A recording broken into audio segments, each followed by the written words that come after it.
Hello friends, today I am going to introduce you to something some people think it's very difficult to prepare, which is known as the Kerala Parota or the Malabar Parota. I have been taking many orders for the same, for the classic one and the wheat Parota for about 3 years. So this is a perfect recipe for all beginners or for people who have not perfected their parotas yet. So using my tips and tricks, you can see how easy it is to prepare this Malabar parota. So let's see what all are the ingredients needed. Here I am making 1 kilo flour, which yields around 24 large parotas.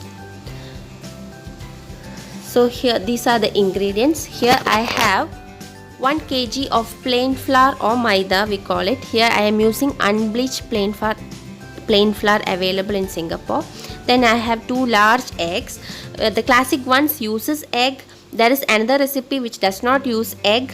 I will be updating it later. Then I have around 3 cups of milk and water mixture.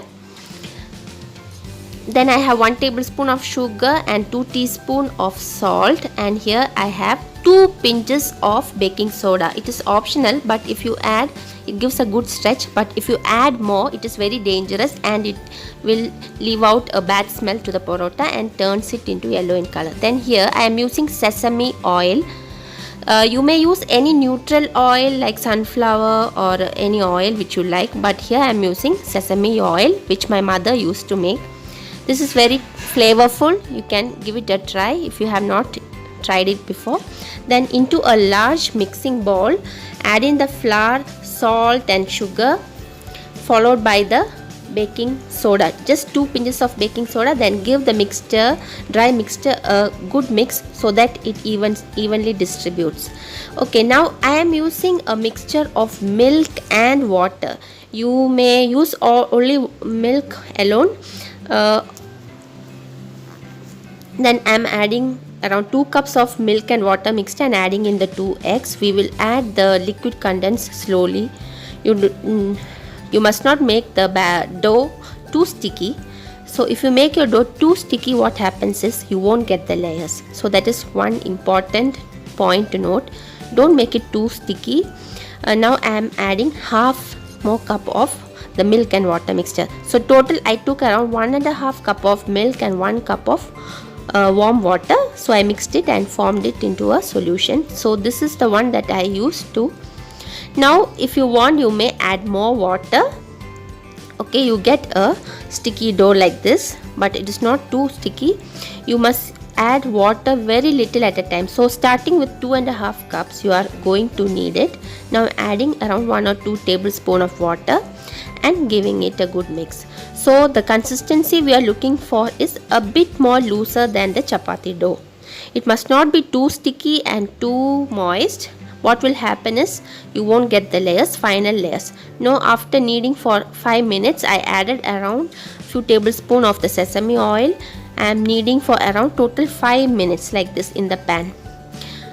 Okay, so if you have a stand mixer, you can use the mixer and mix the dough in the mixer. Now let this dough rest for around 3 hours, after which the dough will be very smooth, moist and pliable, and it will be stretching very well.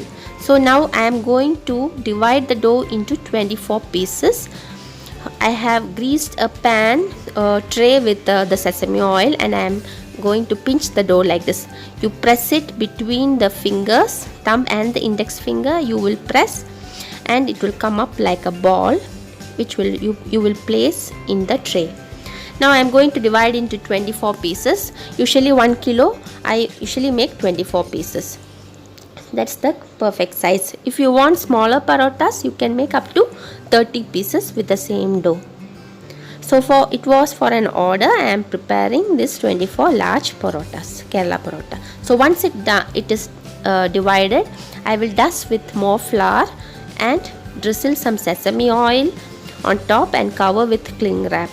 This is for the dough to not to stick to each other, and also we need to rest this for at least 20 more minutes.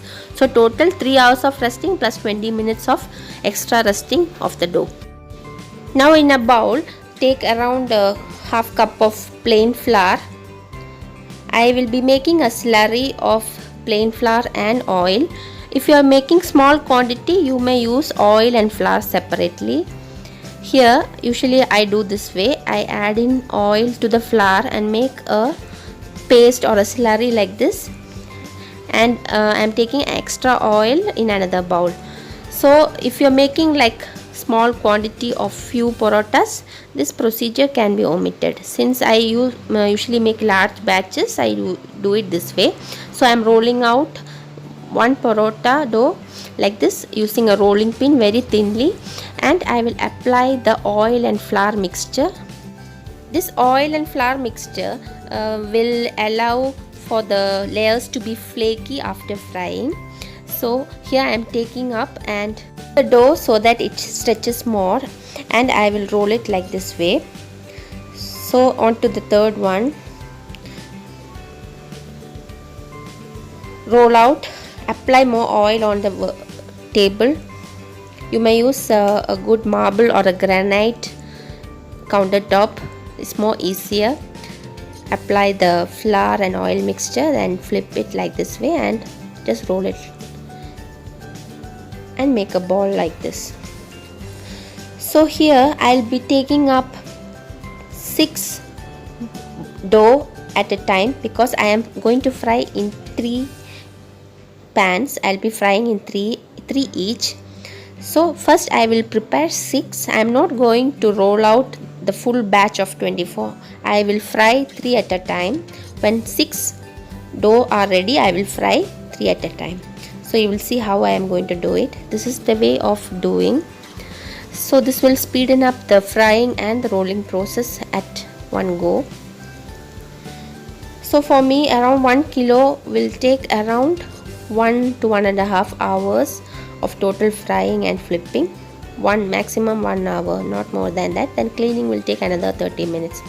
So once you have practiced rolling with the rolling pin and then stretch and then flip and then roll it, I am taking 3 dough which I have initially rolled. In the first I will take out the 3 and the latest 3 I will put it behind. So I have heated the griddle or the iron pan. Iron pan gives a good flakiness when compared to non-stick pans. I am using iron pan or iron griddle. Okay, so I am already started heating the griddle pan. I have rolled. You may use your fingers or your hand to stretch the dough. So here I am using 3 iron pans. I am applying generous amount of ghee. I prefer to use RKG or GRB ghee, which has a very good flavor. Please don't use dalda or oil. For the authentic taste, you need ghee itself to get an authentic taste. So keep the flame to medium to low, and you might increase it to high in between if you find that it's not browning up. Okay, so after 1 minute, you will see that the color of the dough has changed, of the roti has changed, parota has changed. Then you will add more ghee on top and flip the dough and flip the paratha. Okay, you call it paratha. Actually paratha and parota are totally different. And my mom used to make the perfect parotas during my childhood days, and which I was not able to recreate until this, like 3 years ago. I found a new technique in which I could perfect these parotas. So I started selling them here in Singapore and have dedicated customers for my parotas for both wheat and the classic one. Okay, so flip in between so that it turns golden brown, and of course ghee gives the good authentic taste. Use good quality ingredients, you get perfect tasty parotas which you can have it just like that with tea. For Malayalis, parota and beef is the perfect combination. Even the ones I sell is I usually sell with egg masala. I have a special recipe for egg masala. Okay, so the first batch is done. I have I'm laying the next 3, applying ghee. So this process will continue. Okay, so now how to make it flaky? This is the one. You will whack your parota from all the sides like this. The parota must be hot when you whack them. Okay, so here you can see all the layers have come out easily. So I am transferring into the tray in which I am going to pack it. Okay, so here you can see I am frying them and rolling them out simultaneously. So total this process will take around 1 hour of rolling, pulling, stretching and flipping and then rolling into the dough, into the parota shape. Okay, so we are just rolling it out.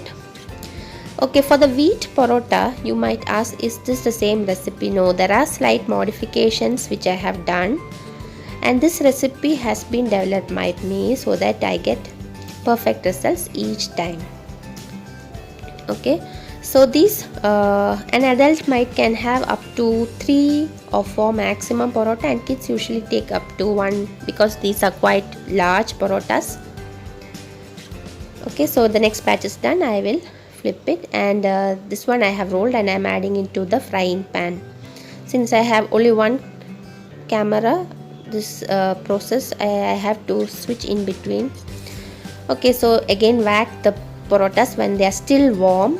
It must be very hot when you whack them, otherwise the flakes won't be visible. So this is tip number 2. Okay, so I will forward to show you the process of rolling and flipping and wrapping and frying. Okay, this process will continue until you finish off.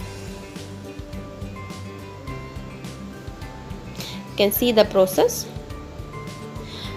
Okay, this method of applying the oil and the flour slurry I had developed so that each time I don't want to dip my hand into the dry flour. This makes life easier for me. So finally I am showing few more parotas which I am going to fry. Just flip them, add ghee and just flip them. You might use the ladle. I am used to frying them so I can flip with my bare hands. Press them with the ladle so that it evenly browns. Okay, so wheat parota and the parota with Malabar parota without egg I will update soon. So kindly let me know your feedbacks after doing this, the authentic ones with the egg. Authentic ones with egg is more tastier than the plain ones. I prefer the ones, but at times I do make ones without eggs too, so add in more ghee. So ghee gives the original taste to these parathas. Then you have to adjust the flame medium to low or high depending on how much browning you want. So each parota might take around 4 to 5 minutes of cooking on both sides. Don't overcook it. And this is the egg masala which I was doing for an order. This is very thick and creamy masala curry which goes very well with this parota. Okay, almost we are done. Okay, so this is the final one. I am backing it, and we are done with the 24 parotas. So I'll be packing the egg masala. I have boiled some eggs and I will add it to the gravy. So this is the way I usually pack and send my parota and egg gravy. So we are done, and this was for an order along with the gulab jamun cake. So do let me know your feedbacks and comments. Thank you and take care.